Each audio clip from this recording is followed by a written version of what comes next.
Hello, it's Joshua Marsh with week 8 of Firearms Technology. Today is my final project or last assignment, and I was tasked with giving a description of a firearm that I have with a photo, share as much of the following information as I have: the make, model, year, action type, the system used to create ignition of the primer, hammer or striker fired, description of the trigger, single, double action, or single double stage, and the feeding mechanism. So we're gonna pause for a moment, put on some gloves, and we'll see what gun we're working with today, and we'll get to it. Alright, I'm back, got some gloves on. So the gun that we will be looking at today, you take a guess, it's a Beretta. This is a Model 81 in 32 ACP. It is the smaller brother to the M9, or the 93 series. This gun is pretty much operated the exact same as the 93. It has a single action, double action trigger with a half cock, as well as a safety lever, but it doesn't have a decocker, unlike the full-size M9. It does take down pretty similar to the M9, except for on your M9, if I'm not incorrect, your takedown lever will be on this side of the firearm. But it's pretty simple. All you have to do is press this button, flip up this switch, and your slide will pop forward. Just pull it off. There you go. Baby M9. Now, taking a step back, I know I already told you what this gun is. It is a Model 81. This gun was made in 1981 as well. And how you can tell that is right here, if you can see this. Right there on the trigger guard. There's a small AH. Now, Beretta does their years, how they put it on here. It's not through the serial number usually. It's actually from a 2-letter print that will be on your frame. This gun was imported sometime in the 90s right here by PW Arms in Redmond, Washington. The action type of it would be a single action, double action trigger. It is a straight blowback firearm, and it has a standard feeding mechanism inside of it. It uses a hammer, not a striker. So obviously, hammer action on the back, you got your single action, you pull it back, and then your double action if it's lower with a decock, or not a decock, a half cock. So we're gonna go ahead and tear this down, let y'all see all the inside parts and all the goodies, and we'll also clean one of the mags today. Also, side note, it says here that it's part 2 to explain the cycle of operations as it applies to your firearm. I'm going to do that at the end and go ahead and clean the firearm. A little bit of backstory. Me and some friends went out and tested out some guns, an M9, this, a couple XDMs, and a Shield, put a couple boxes through them to see which one would get dirtiest. And surprisingly enough, it was a little 3281. So this is the one we're taking apart. I'm going to go ahead and we're going to go ahead and start cleaning it, breaking it down, showing you all the working bits, and then we're going to do the cycle of operations afterwards. Starting off with disassembling the magazine, this is pretty easy. All you have to do is take a punch or something that's a little bit longer and skinnier, push down that detent in the bottom, and then just slide off the base plate. Make sure to hold the spring, it will shoot out on you, and that's not too fun. Then your follower, or your guide right there, should just come right out. See all the dirt and grime on there already. We'll get all this cleaned up. Before we take it apart, I almost forgot something crucial to do. Clean and dirty Tupperwares. It makes your life so much easier. So we'll go ahead and take our dirty jar, set it over here, put our parts in there, and then we'll take our clean one and set it over here, and we'll know what we're doing. Know which ones are clean and which ones are dirty. Go ahead and take apart the second magazine.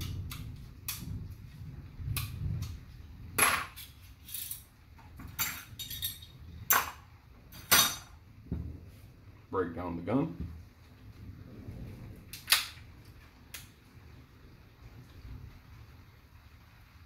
Just flip the takedown lever. Slide come home, and it'll just come straight off.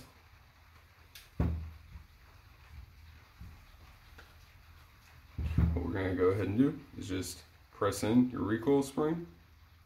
Go ahead and take it, put it in your dirty jar. Take out your barrel from your slide. Something bright, so maybe you can see how it's looking. A little bit dirty, but not bad.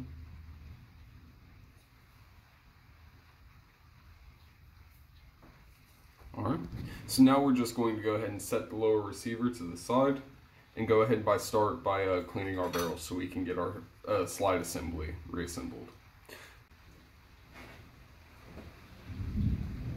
So what you're going to want to do is we're going to go ahead and clean our feeding ramp. Yeah, look already how much is on there. Just go ahead and clean that. You don't want any grit or anything on there. I'm going to clean the barrel first so we can reassemble the slide. Go ahead and get that going. I'm going to grab a bore brush and we're going to go ahead and clean this barrel and then work on the slide. Alright, so what you're going to need, well, what I'm going to use is, first off, I like to use Hops 9 bore cleaner. You can use whatever you want, you know, if you have your Spartan Systems accuracy oil or, you know, your rim oil or whatever you want to use, that's absolutely fine. I just prefer this Hops 9 bore cleaner. You're going to be needing a 30 caliber wire brush, as well as patches and another brush here, a non-wire brush, I reckon. If you're using an Otis cleaning kit, you're going to have these pull-through rods. If you're using another cleaning kit, you might have brass rods. It's just depending on what you're using. But for our application, this is what we're going to be using.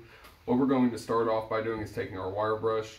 You're just going to take your wire brush, thread it on your two-sided rod from your Otis kit.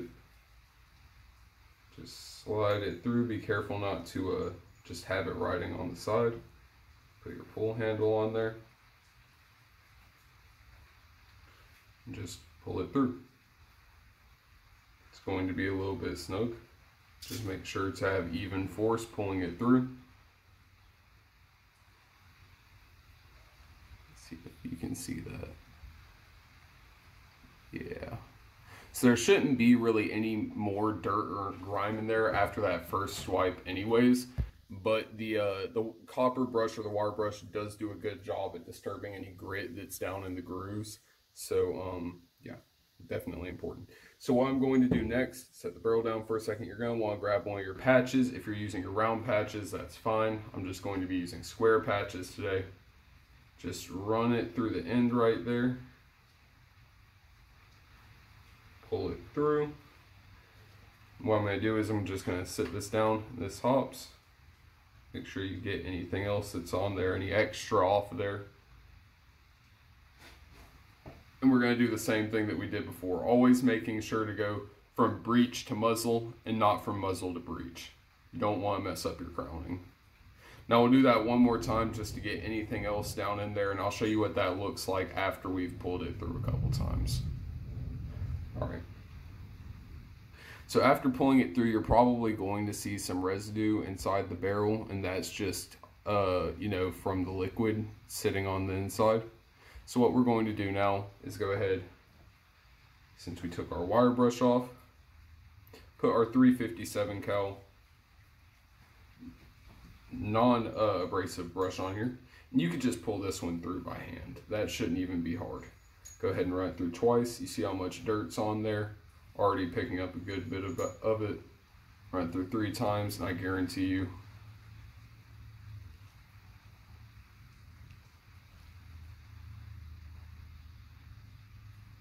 very clean.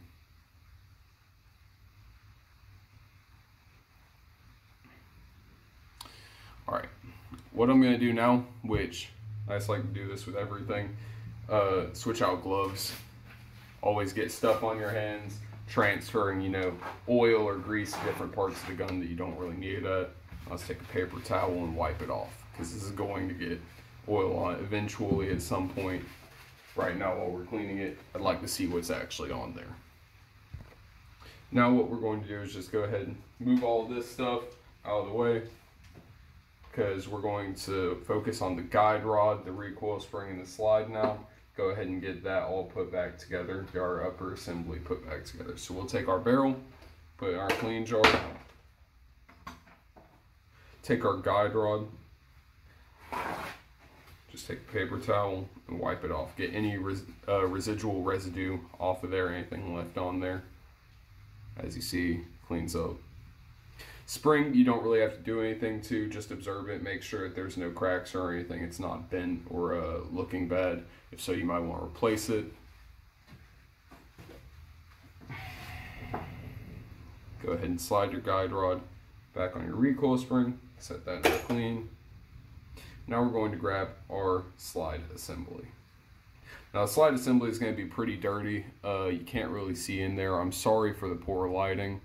Yeah, there you go. It's decently caked on there. Let's just say that. It's decently caked on there. So what we're going to do, grab one of our nylon brushes, and what you want to do is just agitate it. You're just trying to get all that grit, you know, out of there.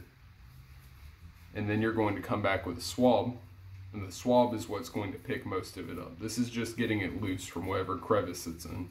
So you want to make sure to get everywhere where guide rails are going to be, you know, where anything is going to be contacting, you want to make sure that there's no residual grit there. That's mainly what we're doing here. So once you're done with that, what I'm going to do here, which, you know, if you have Spartan oil, you can do this. If not, then that's fine. I highly recommend it, though. Their Carbon Destroyer works really well. What I'm going to do is just take it, open up the top, take my Q-tip, put it down in. I'm back, got some gloves on. We're going to go ahead and get another Q-tip, and we're going to just run it through there. We're going to make sure we get anything else that's left over after we let that Carbon Destroyer sit for a second. And I can even see now how much is coming just off the surface of that from letting that Carbon Destroyer sit on there for a second. So we're going to get both sides of it. Make sure to get anywhere you see any grit, grime, or anything. Make sure to get back here.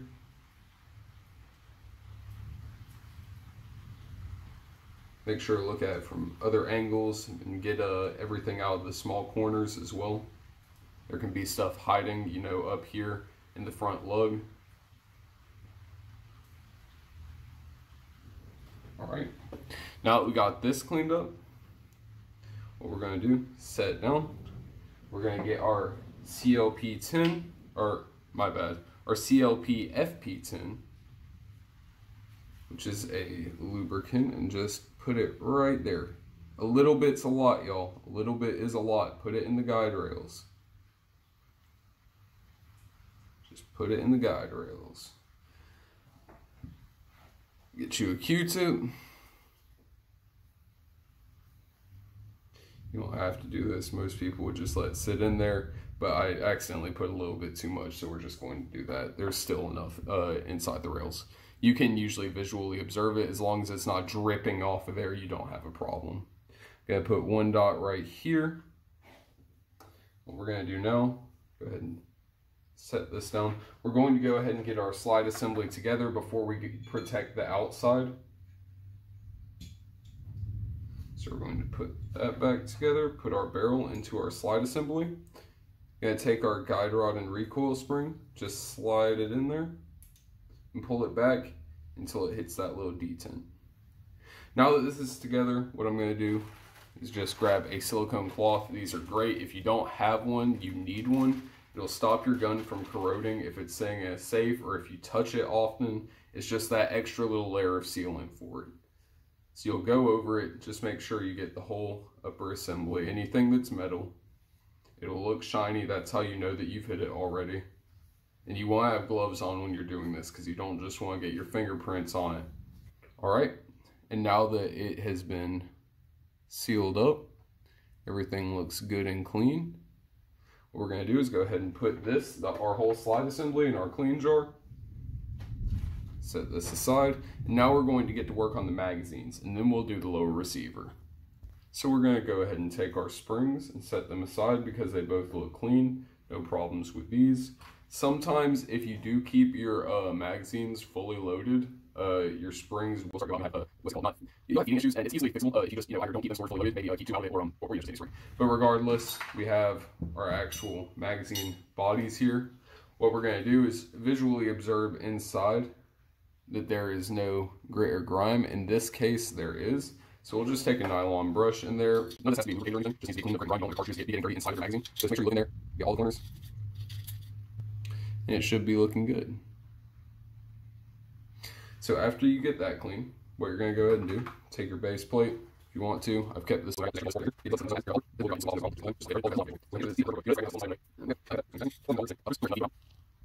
If it's backwards, you're not helping anyone. So there we go. It's in there correct. You're just going to hold down the bottom of that little detent, slide on your base plate, and it'll just click in place. Now that your magazine's together, again, take your silicone cloth, wipe the outside of it so it's protected, and you can already see the difference.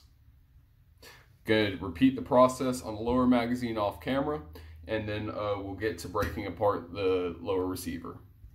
Now that you have your magazines cleaned, you're going to grab your lower receiver, get your trusty flathead screwdriver. And the first thing you want to go after is the grip screws. And actually, before I even try this, I don't believe this is the right size. So let me go find the right size and I'll be right back. While I was having some difficulty finding the right screwdriver, here it is. I'll go ahead and get the grips off and start back the video once that's done. Alright, I'm back. I've got my grips disassembled from the lower receiver. The frame is pretty stripped now. All we have left is the slide release, the takedown lever, and the trigger assembly, as well as the fire control group. We're not really going to take out the fire control group because it's pretty clean on this gun. It has been cleaned recently. This is all just daily carry grease and grime on there. So we're going to take a nylon brush, scrub over the outside, put some carbon destroyer on it, and come right back. Alright, I got my Spartan Systems carbon destroyer as well as my nylon brushes. We're going to start by agitating all the grit on there with our softer nylon brush. Going to start back here on the right side of the frame. Make sure that you get all of your fire control group over here next to the selector switch or the safety. You want to make sure that that's all clear of any grime because that's all going to need to be lubricated. Anything that you can't get to with the nylon, just take a Q-tip and get in there. You can get most of it with a Q-tip. If not, you can use your small pick. Comes with your Otis kit. Make sure you're getting your guide rails, front and back.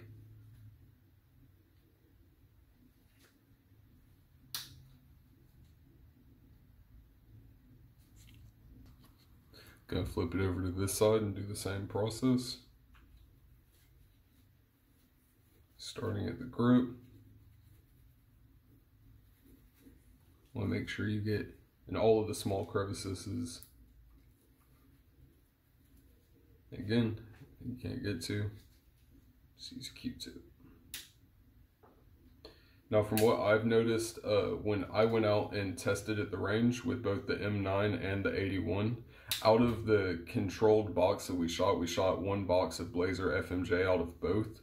The 81 I found a lot more carbon inside of it and a lot more buildup. 32 is considered a dirtier cartridge than 9mm, but it is still surprising that after 50 rounds being as clean as it was, it has this much grime now. We're going to want to make sure and get down there on the trigger spring and the trigger mechanism. Don't want to use Q-tips too harshly or else you can get cotton down there. You don't really want anything down there obstructing anything, so just make sure you scrub it out all the places that you can't get. Make sure you get the feed ramp as well. See how much was on there. And right next to it, a lot of times you'll get buildup there because there are excess gases that can be, you know, expelled right around there in the lower frame. Now, after you've wiped it down and there's not really a lot of grit just sitting on the surface of it, what you're going to want to do is open up the top of your carbon destroyer. Take another Q-tip. You don't want to get it too wet to where it's falling apart, just enough to where it's a little bit damp. You know, let's take it on the inside, anywhere where there would be buildup. you know, along the feed ramp, like I said, the front part of the magazine well on the receiver. Back here next to the guide rails where the trigger or the fire assembly will be. Behind the hammer, pull the hammer back and get on the inside of the hammer. Just making sure to paint anywhere that there's touching surfaces or anywhere that anything will get to.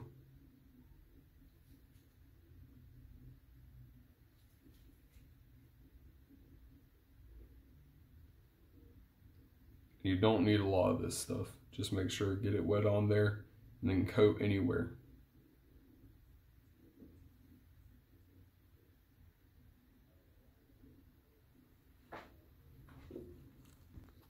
After you've done that, go ahead and decock your hammer. You can grab a fresh paper towel and get anything left over on the outside of the frame, any carbon destroyer, any grit that was left over, anything like that. Go ahead and move your takedown release, takedown lever. Just get next to it, get back here on your beaver tail, behind your hammer and guide rails. Make sure to move your safety.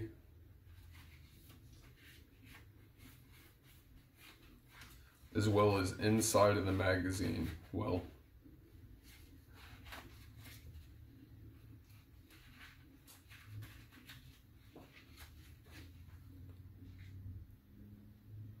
And all of that is looking good.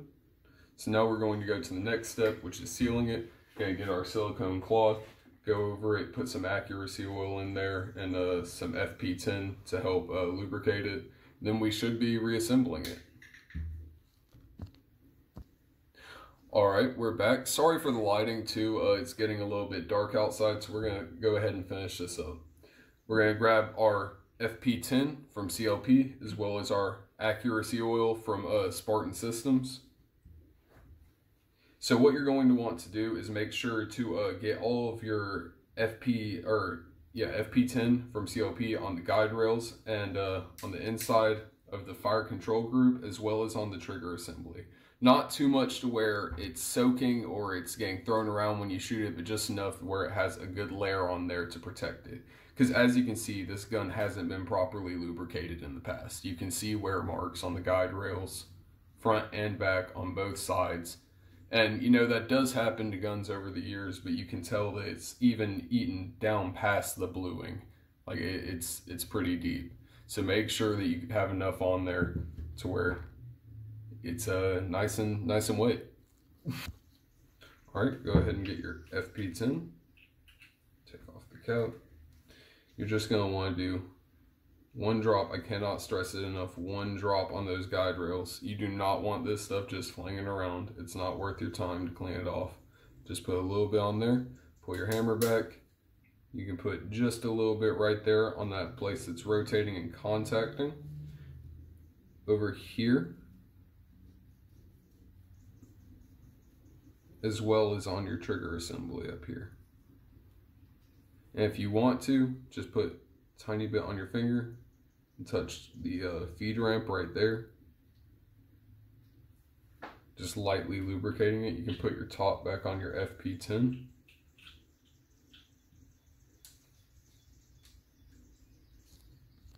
We have our both of our assemblies together and clean. The lower frame assembly and the slide assembly, we're going to just take them and reassemble by feeding the slide assembly onto the guide rails, pulling it back and locking your slide release back, making sure, of course, you can't do this if your takedown lever is up, so it's in the downward position. Press the button on the left side and flip it up. And this is pretty much the same on M9 and 93 pistols as well. Now that our firearm is reassembled, we're going to put the grips back on and do a functions check.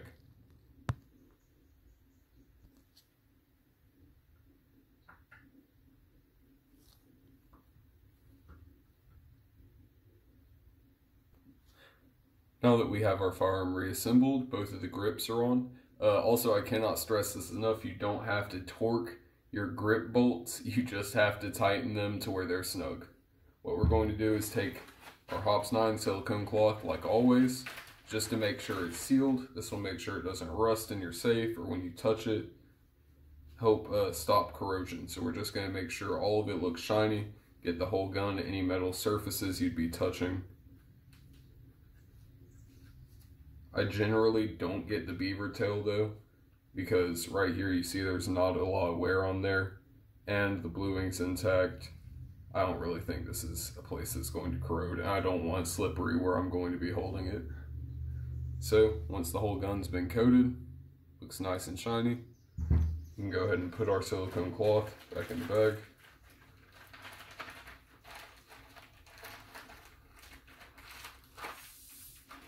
Do a functions check. Here are my 2 clean magazines. Showed you how to clean them earlier. Same ones, unloaded. Nothing in the chamber.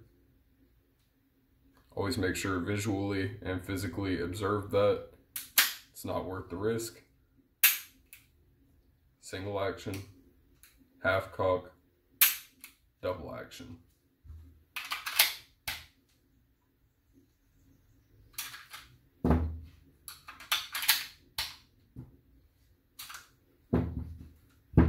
And that has been my disassembly, reassembly, cleaning, and describing of the Beretta 81 Cheetah and my final project for Firearms Technology, week 8. Thank you.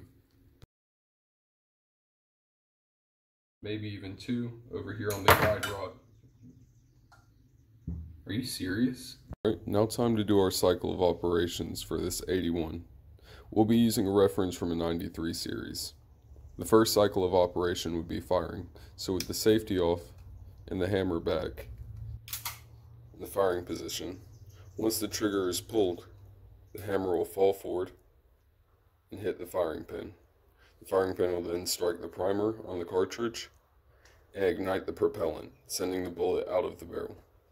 That is your first cycle of operation for the M9. Next, the slide will be sent back from the gases, and now it'll be unlocking. Then the next operation that would be happening, the 4th operation, as soon as it's unlocking, it would be extracting the cartridge from the breech. Once it was fully back, the slide, and unlocking has fully happened and the slide has been sent all the way back, it will eject the cartridge, send it out of the slide assembly.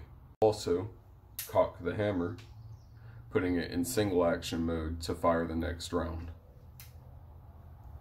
The last operation this does, while it's coming back home, after cocking the hammer, it will then feed around, chamber it, and now it is loaded, there's a round chambered, and it is ready to fire.